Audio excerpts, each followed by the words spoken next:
Hello my dear students, कैसे हो आप सब।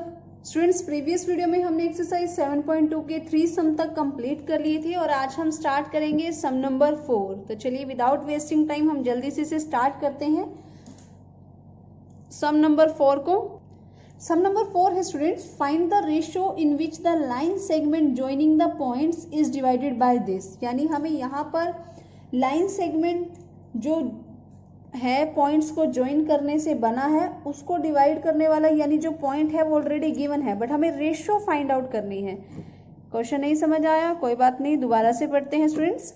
यहाँ पर कह रहा है कि रेशियो फाइंड आउट करो जिसमें लाइन सेगमेंट जो पॉइंट्स को ज्वाइन करके बना है। और किन किन पॉइंट्स को ज्वाइन करके बना है? -3, 10 एंड सेकेंड इज 6, -8। इन दोनों पॉइंट्स को ज्वाइन करके बना है जो line segment is divided by this. यानी यहाँ पर कोई भी पॉइंट था -1, 6 इस तरह से।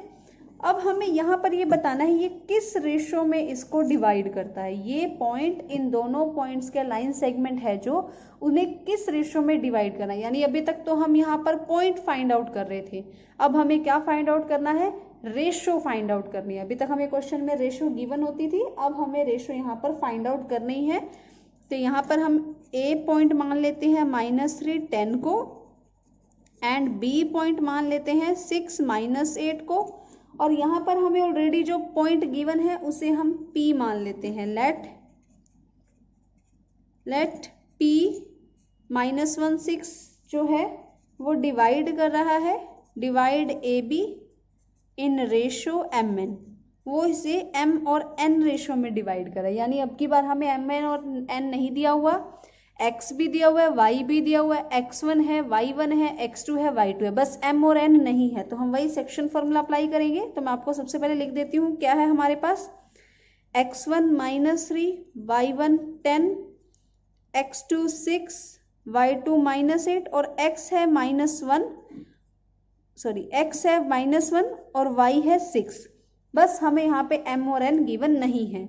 तो सबसे पहले हम x फॉर्मूला लगाते हैं। कैसे? mx2 + nx1 divided by m + n। और y कैसे निकालते हैं?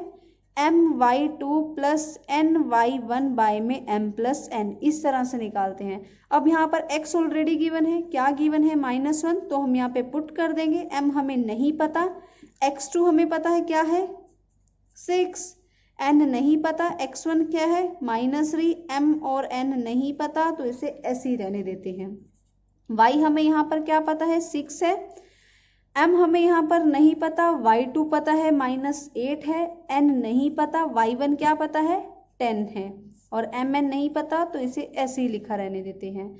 अब ये mn इधर जाकर मल्टीप्लाई हो जाएगा, क्रॉस मल्टीप्लीकेशन, तो -m -n और ये हो जाएगा 6m - 3n। यहाँ से हो जाएगा 6m + 6n -8m + 10n। Students मैंने कुछ नहीं किया, बस मैंने क्रॉस मल्टीप्लिकेशन की है। यहाँ पर 1 था तो क्रॉस मल्टीप्लिकेशन किया। m + n को -1 से करोगे तो -m -n बन जाएगा। 6 को m के साथ करोगे 6m, n को -3 के साथ करोगे -3n। सिमिलरली यहाँ पर 6 को मैंने इससे मल्टीप्लाई किया तो 6m + 6n हो गया और यहाँ पे -8m और 10n हो गया। अब हम यहाँ पर इसको सॉल्व करने की कोशिश करेंगे। तो ये 6m में क्या हो जाएगा स्टूडेंट? 6m - 3n, इनको इधर ले आते हैं तो ये +m + n हो जाएगा और इक्वल टू 0 हो जाएगा। तो 6m + 1m 7m - 2n is equal to 0, यानी 7m = 2n आ गया, राइट। सिमिलरली इसको हम यहाँ पे सॉल्व करेंगे तो 6m + 6n इधर ले आते हैं, 8m - 10n is equal to 0। तो 6m और 8m कितना होगा? 14m। 10m में से 6n गए -4n। अब ये -4n को उधर ले जाएंगे तो प्लस का हो जाएगा, तो इसकी कटिंग करेंगे तो ये भी क्या हो जाएगा? 2 7 जा और 2 4 जा, यानी 7m और 2n दोनों तरफ यही आ रहा है। 7m = 2n, तो ये हो जाएगा m यहीं पे रहने देते हैं, n इसके नीचे ले आते हैं, 2 और 7 इधर, 2 वहीं पे रहने दिया, 7 इसके नीचे ले गए, m इधर रहने दिया, n इधर ले आए।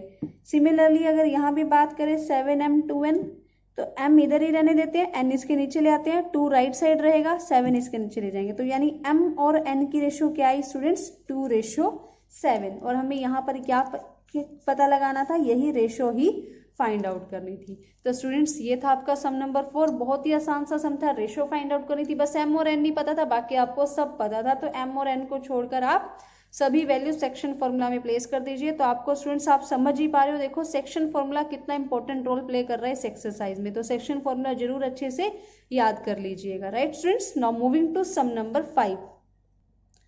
Students now we will start sum number 5।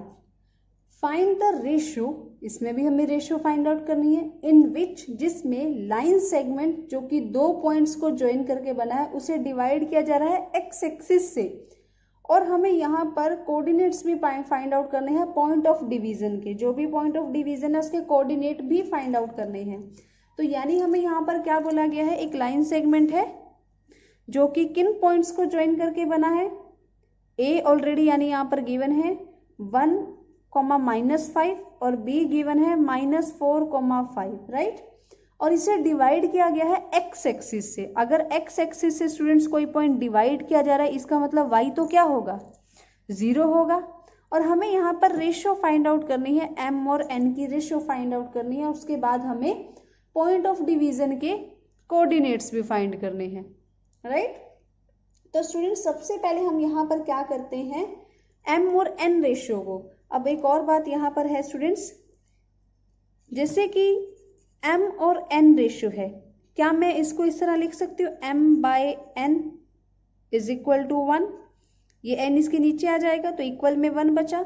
और अब m और n को मैं यहाँ पर k लिख सकती हूँ, तो यानी ये क्या हो जाएगा, k/1। तो मैंने यहाँ पर इस क्वेश्चन के लिए जो रेशियो है उसे कैसे लिख लिया, k/1। इसको ऐसे, ये रेशियो का साइन रहेगा, तो m/n को मैं k लिख सकती हूँ, तो k/1। तो हम यहाँ पर इस क्वेश्चन में क्या करेंगे स्टूडेंट्स, हमें गिवन पॉइंट्स क्या है, गिवन पॉइंट्स वो क्या है, a 1 -5 एंड b -4, 5, राइट। और हमने यहाँ पर रिक्वायर्ड रेशियो क्या ली है, लेट रिक्वायर्ड रेशियो हमने यहाँ पे ली है k/1, राइट स्टूडेंट्स। और हमने रिक्वायर्ड पॉइंट कौन सा लिया यहाँ पर, xy है, लेकिन मैंने यहाँ पर x0 ही लिख दिया। Let required point B x0 because, क्योंकि it is on x axis, क्योंकि जो पॉइंट है, since point P lies on x axis, ये x एक्सिस पे लाई कर रहा है, सो y कोऑर्डिनेट इज 0। तो y कोऑर्डिनेट क्या होगा, 0 होगा, वो हमारा 0 होगा, इसलिए हमने यहाँ पे क्या लिया है, x0 लिया है। अब स्टूडेंट्स यहाँ पर अगर बात की जाए तो आपको x1 पता है 1 है, y1 पता है -5 है, x2 पता है -4 है, x1 सॉरी, और y2 पता है आपको क्या है, 5 है, राइट। x1 पता है 1 है, y1 -5, x2 -4 और y2 5। और रेशियो यहाँ पर हमें क्या गिवन है, m की जो रेशियो है वो k है, n की जो रेशियो है वो 1 है, राइट। तो हमें यहाँ पर, और xy हमारे पास x है, y 0 है, तो हम यहाँ पर विदाउट वेस्टिंग टाइम जल्दी से सेक्शन फॉर्मूला लगाते हैं। तो सेक्शन फॉर्मूला लगाएंगे तो x होगा सबसे पहले, तो m के साथ क्या होता है, x2, यानी k के साथ क्या हो जाएगा, -4, प्लस n के साथ क्या होता है, x1, तो n के साथ ही हो जाएगा, और m+1 यानी k+1। सिमिलरली यहाँ पर हम y लिखते, पर y हमारा क्या है, 0 है, तो हमने यहाँ पर 0 लिखी है, तो 0 = अब m क्या है, k, और इसके साथ हम y2 लेते हैं यानी 5, और n क्या है, 1, इसके साथ y1 लेंगे, और यहाँ पर क्या लेंगे, k+1। अभी k+1 x के साथ मल्टीप्लाई हो जाएगा क्रॉस मल्टीप्लिकेशन में, तो क्या आ जाएगा, kx + x -4k + 1, राइट। और यहाँ पर क्या हो जाएगा, ये तो 0 हो जाएगा, 0 के साथ अगर इसको क्रॉस मल्टीप्लाई करोगे k1 के साथ 0 हो जाएगा, और यहाँ क्या आ जाएगा, 5k -5। अब ये -5 इधर आकर क्या हो जाएगा, प्लस का 5, तो k की वैल्यू स्टूडेंट्स यहाँ से क्या आ गई, 1। अब k की वैल्यू 1 आ गई है, तो इसका मतलब एक चीज तो हमारी क्लियर होगी, क्या, रेशो हमारी क्या थी, k/1, तो k की वैल्यू 1 आ गई, तो इस वजह से हमारी रेशो क्या आ चुकी है, 1/1। अब हमारा क्या काम रह गया कि हमें कोऑर्डिनेट्स फाइंड आउट करने हैं डिवीजन के, जो डिवाइड कर रहा है उसके कोऑर्डिनेट फाइंड आउट करने हैं, यानी x की वैल्यू निकालनी है। अब आपको पता है k 1 है, तो जहां पर k है वहां पर 1 रख दीजिए। तो यहाँ पर भी मैंने 1 पुट किया, तो ये हो जाएगा x plus x minus 4 plus 1, तो 2x इज इक्वल टू -3। तो यहाँ से स्टूडेंट्स k की वैल्यू क्या आ जाएगी, -3/2। तो यानी अब हमारे पास जो पॉइंट ऑफ डिवीजन के कोऑर्डिनेट्स थे, तो coordinates of P are x0, that is क्या होंगे, -3/2, 0। तो ये हमारा क्या होगा, रिक्वायर्ड आंसर होगा सम नंबर 5 का। तो इस तरह से स्टूडेंट्स हमने सम नंबर 5 किया। बस हमें स्टेटमेंट समझनी थी स्टूडेंट्स, किस रेशो में कहा गया है, किस तरह से हमें कौन से एक्सिस पे बोला गया। अगर यही क्वेश्चन में आपको इस तरह से चेंज करके दे दिया जाए कि y एक्सिस पे है, तो हम x0 लेंगे, यहाँ 0 जाएगा, यहाँ y आ जाएगा, सेम है, राइट। तो इसमें हमने बस हमने जो नया चीज आपको देखने को मिली है वो जस्ट k/1 की है। वो भी जब आप एग्जाम्पल्स करोगे तो वहां से आप इजीली समझ जाओगे, फेमिलियर हो जाएगी इस चीज के साथ, राइट। तो moving to sum number 6। Students sum number 6 है, इफ 1 2 फर्स्ट कोऑर्डिनेट है, second coordinate 4y, third coordinate x6 and fourth coordinate 3 5 are the vertices of parallelogram. ये पैरेललोग्राम के वर्टिसेस है, taken in order, find x and y। तो यहाँ पर हमें x और y फाइंड आउट करना है। तो सबसे पहले हम क्या करते हैं, एक पैरेललोग्राम ड्रॉ कर लेते हैं, a b c and d। a के पॉइंट हमें क्या ऑर्डर में लेने हैं, तो यानी ये 1 2 होगा, ये 4y होगा सेकंड वाला, थर्ड x6 था तो ये x6 होगा, एंड फोर्थ इज 3 5, तो ये 3 5 होगा। ठीक है, हमें यहाँ पर x और y की वैल्यू फाइंड आउट करनी है, ये x और इस y की वैल्यू। तो स्टूडेंट्स हमें यहाँ पर पता है कि जो डायगोनल्स हैं वो पैरेललोग्राम के वो एक दूसरे को क्या करते हैं, बाइसेक्ट करते हैं। तो हम यहाँ पर एक P पॉइंट ले लेते हैं, यहाँ पर एक P पॉइंट ले लेते हैं जहाँ पे ये बाइसेक्ट करना है, बाइसेक्शन पॉइंट है, और इसे XY मान लेते हैं, राइट। तो हम यहाँ पर लिखेंगे, लेट गिवन पॉइंट्स आर, ए माना इसे 1 2 को, बी माना इसे 4y को, सी माना x6 को, और डी माना 3 5 को, राइट स्टूडेंट्स। अब हमें पता है कि पैरेललोग्राम के डायगोनल्स बाइसेक्ट करते हैं एक दूसरे को, तो since the diagonals of parallelogram bisect each other, एक दूसरे को बाइसेक्ट करते हैं, तो जो P के कोऑर्डिनेट होंगे वो क्या होंगे स्टूडेंट्स, P के कोऑर्डिनेट क्या होंगे, तो P के कोऑर्डिनेट होंगे कोऑर्डिनेट्स ऑफ P। अब अगर ये इसको बाइसेक्ट कर रहा है तो P इसका मिड पॉइंट होगा, ये बात आपको अच्छे से पता है, मिड पॉइंट होगा। तो मिड पॉइंट के केस में हम क्या करते हैं स्टूडेंट्स, क्या करते हैं हम, जो यहाँ से हम P के जो पॉइंट्स है कोऑर्डिनेट निकालेंगे, तो ये हो जाएगा x1 plus x2, x1 plus x2/2, ठीक है। और यहाँ पर क्या हो जाएगा साथ में y1 प्लस y2/2। पर यहाँ पर 2 पॉइंट्स हैं, x1 ये भी है और इधर से भी है, तो हम यहाँ पर x की 2 कंडीशंस बनेंगी स्टूडेंट्स, पहले इस AC डायगोनल के साथ, फिर BD डायगोनल के साथ। तो जब AC डायगोनल के साथ x के पॉइंट निकालेंगे तो क्या होगा, x + 1/2, यानी फर्स्ट x, और यहाँ पर भी फर्स्ट x, और इस केस में क्या होगा 3 + 4/2।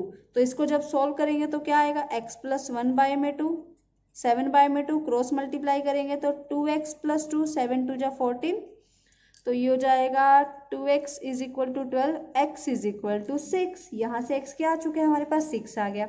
सिमिलरली y के कोऑर्डिनेट निकालेंगे, तो y का एक बार AC डायगोनल के साथ और एक बार BD डायगोनल के साथ। जब AC डायगोनल के साथ निकालेंगे तो 2 + 6 हो जाएगा, 2 + 6 / 2, और इधर से क्या हो जाएगा 5 + y / 2, तो ये हो जाएगा 8 8/2 यानी 4, 8/2 तो 4 हो जाएगा और ये 2 इधर जाकर मल्टीप्लाई हो जाएगा और 5 + y, तो ये जाएगा 8 - 5।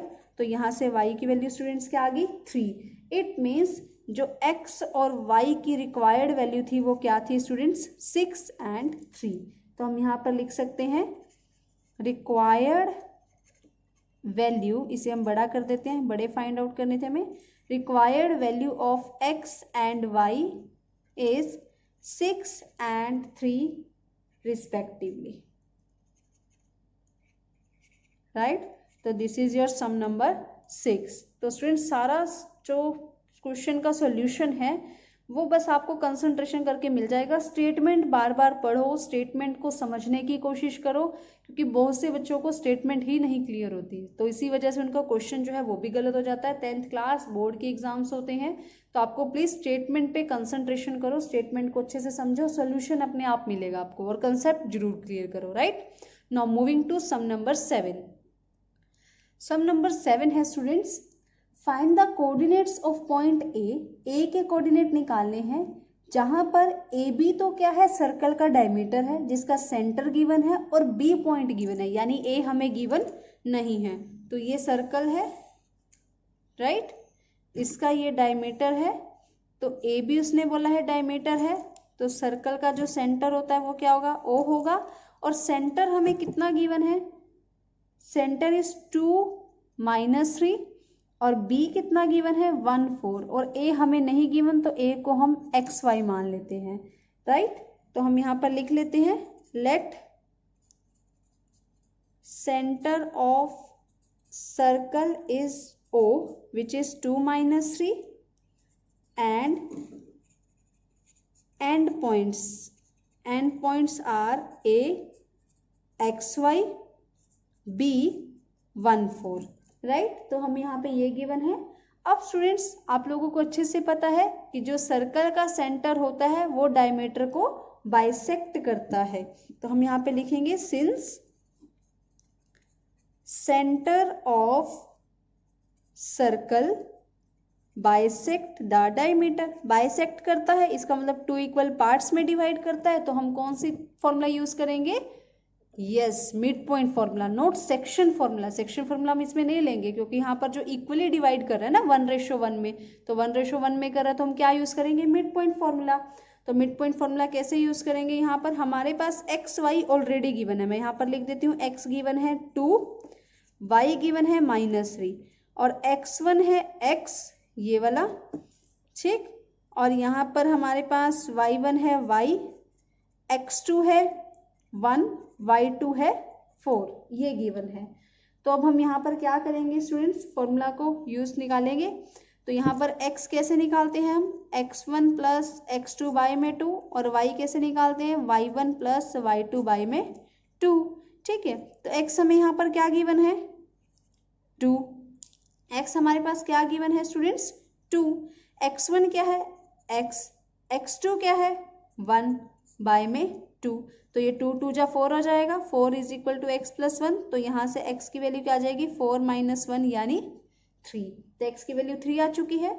अब सिमिलरली y हमारे पास क्या है यहाँ पे -3, y1 क्या है y, y2 क्या है 4 y में 2, तो 2 को इससे मल्टीप्लाई करोगे -6 y + 4, अब ये 4 इधर आकर माइनस हो जाएगा, तो y की वैल्यू क्या आ जाएगी स्टूडेंट्स -10। इसका मतलब जो a पॉइंट के कोऑर्डिनेट्स होंगे 10 coordinates of a are, a के कोऑर्डिनेट क्या है हमारे पास 3 - 10, और यही हमारा क्या था रिक्वायर्ड आंसर था। तो जस्ट हमें यहाँ पर क्वेश्चन को समझना था कि सेक्शन फॉर्मूला नहीं लगेगा, क्यों नहीं लगेगा, क्योंकि जो सर्कल का सेंटर है वो डायमीटर को बाइसेक्ट करता है, बाइसेक्ट करता है तो इक्वल रेशो में ही करता है, ऑब्वियस सी बात है, बाइसेक्ट का मतलब ही यही होता है कि वो क्या करेगा उसको 2 इक्वल पार्ट्स में डिवाइड करेगा, इक्वल पार्ट्स में डिवाइड करेगा तो रेशो क्या होगी 1:1 होगी, रेशो 1:1 है तो हम यहाँ पर सेक्शन फॉर्मूला की बजाय क्या यूज करेंगे मिड पॉइंट फॉर्मूला। तो हमने मिड पॉइंट फॉर्मूला यूज किया और इस सम को सोल्व किया। तो this is your sum number 7। अभी के लिए स्टूडेंट्स इतना ही सफिशिएंट है। साथ के साथ स्टूडेंट्स हर वीडियो में से अपने 3 या 4 सम ही मैं करवाती हूँ, ज़्यादा नहीं करवाती एक साथ, ताकि आप एक वीडियो देखो और थोड़ा थोड़ा डेली आपका जो भी टॉपिक है वो इजीली कवर हो जाए, राइट। तो मिलते हैं आपसे नेक्स्ट वीडियो में, जिसमें हम लास्ट के 3 सम्स को कंप्लीट करेंगे, सम नंबर 8, 9 एंड 10, और उसी के साथ एक्सरसाइज 7.2 कंप्लीट हो जाएगी। तो मिलते हैं नेक्स्ट वीडियो में। Till then bye bye, take care, study hard.